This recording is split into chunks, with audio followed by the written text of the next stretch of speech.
Face के अंदर दोनों तरफ 17 मसल्स होती हैं।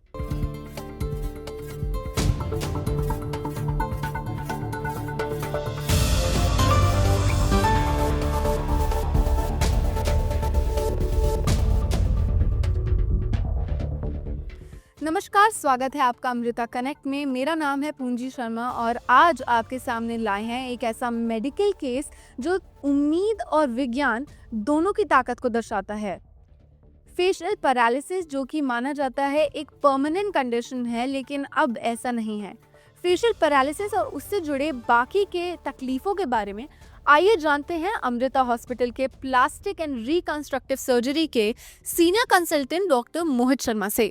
आज हम फेशियल पैरालिसिस के बारे में बात करेंगे। तो हमारे फेस के अंदर दोनों तरफ 17 मसल्स होती हैं जो फेस को एक्सप्रेशन देती हैं, जैसे बाहों को उठाना, आंखों को बंद करना, स्माइल करना, होठों को चलाना। तो ये 17 मसल्स होती हैं और एक नस होती है जिसे फेशियल नर्व बोलते हैं।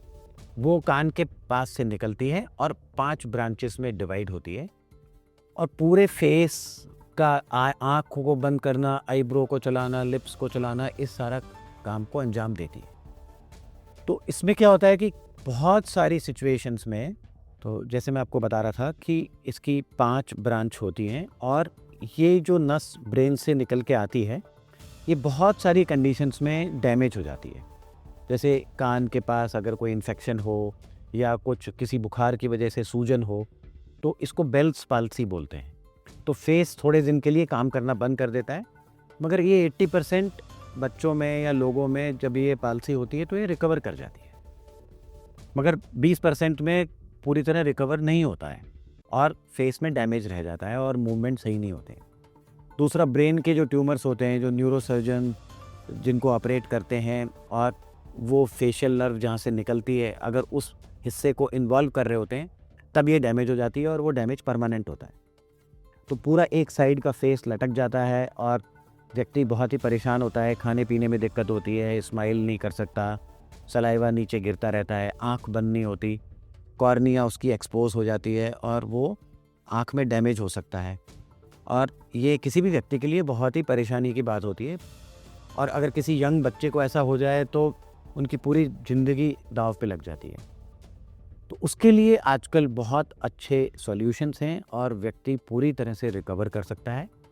अगर वो फेशियल पैरालिसिस होता है और पहले 6 महीने तक अगर वो रिकवर नहीं कर रहा और पहले 6 महीने के अंदर अगर व्यक्ति किसी प्लास्टिक सर्जन के पास आ जाता है तो उसमें नर्व ट्रांसफ़र कर सकते हैं हम कहीं और से।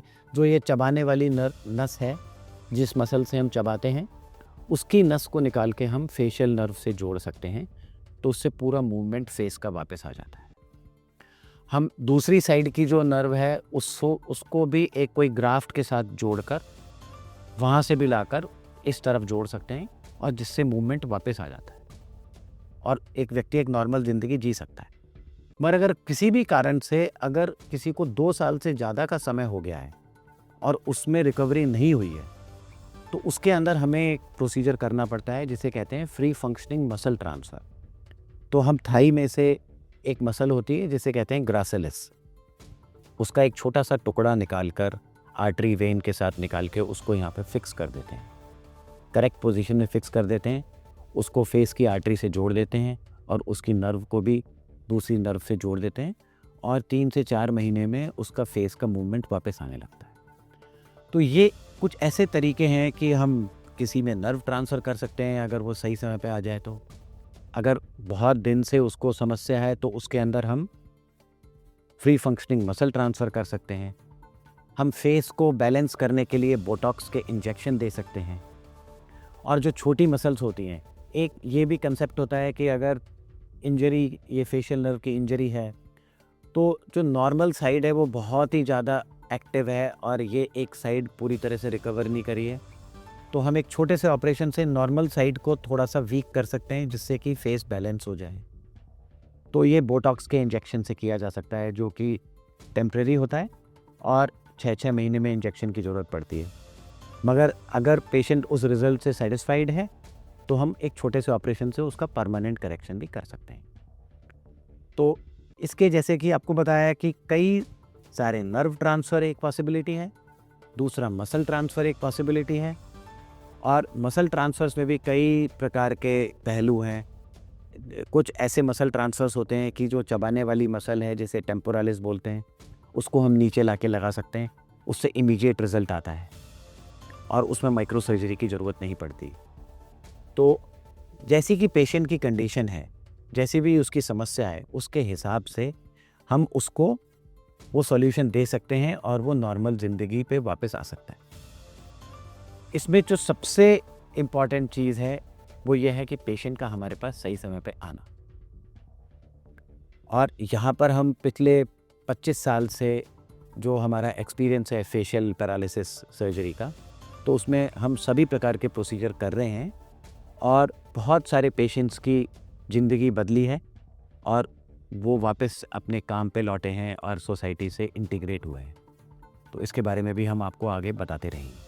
तो ये फेशियल नर्व का जो डैमेज है, ये एक तो इन्फेक्शन की वजह से हो सकता है, या फिर किसी का एक्सीडेंट हुआ और उसका स्कल का फ्रैक्चर हुआ, उसकी वजह से हो सकता है, या फिर स्ट्रोक की वजह से हो सकता है, जो कि बहुत कॉमन कंडीशन है, जिसमें कई बार रिकवर कर जाते हैं, मगर जो रिकवर नहीं करते उसके अंदर ही हमें को सॉल्यूशन प्रोवाइड करना होता है। या फिर ये ब्रेन ट्यूमर्स की वजह से हो सकता है। कई बार क्या होता है कि ये पैरोटिड ग्लैंड, जिसमें कि जो सलाइवा का ग्लैंड है, इसकी सर्जरी होती है और वो नर्व उसके बीच में से निकल रही होती है, तो वो हेड एंड नेक सर्जरी के केसेस में भी डैमेज हो सकता है। तो बहुत सारे कारण हैं, या तो सर्जरी से डैमेज हो गया, या फिर ब्रेन ट्यूमर से डैमेज हो गया, या स्ट्रोक से हो गया, या इन्फेक्शन से हो गया, या कान के अंदर सूजन है उसकी वजह से हो गया, या किसी फ्रैक्चर के कारण ऐसा हो गया। तो कोई सा भी कारण हो, अगर नस में डैमेज हुआ है तो उसका सॉल्यूशन है। और सबसे इम्पॉर्टेंट है कि पेशेंट हमारे पास सही समय पे आ जाए। सही समय पे आएगा तो हम उसको उसकी टेस्टिंग कर सकते हैं, उसकी नर्व कंडक्शन स्टडी कर सकते हैं, उसकी इलेक्ट्रोमायोग्राफी कर सकते हैं, और उन टेस्ट के बाद हमें और क्लिनिकल एग्जामिनेशन और हिस्ट्री के बाद हमें पता पड़ जाता है कि इस वजह से ये प्रॉब्लम है, और उसी के द्वारा उसका सॉल्यूशन भी हम प्रोवाइड कर सकते हैं।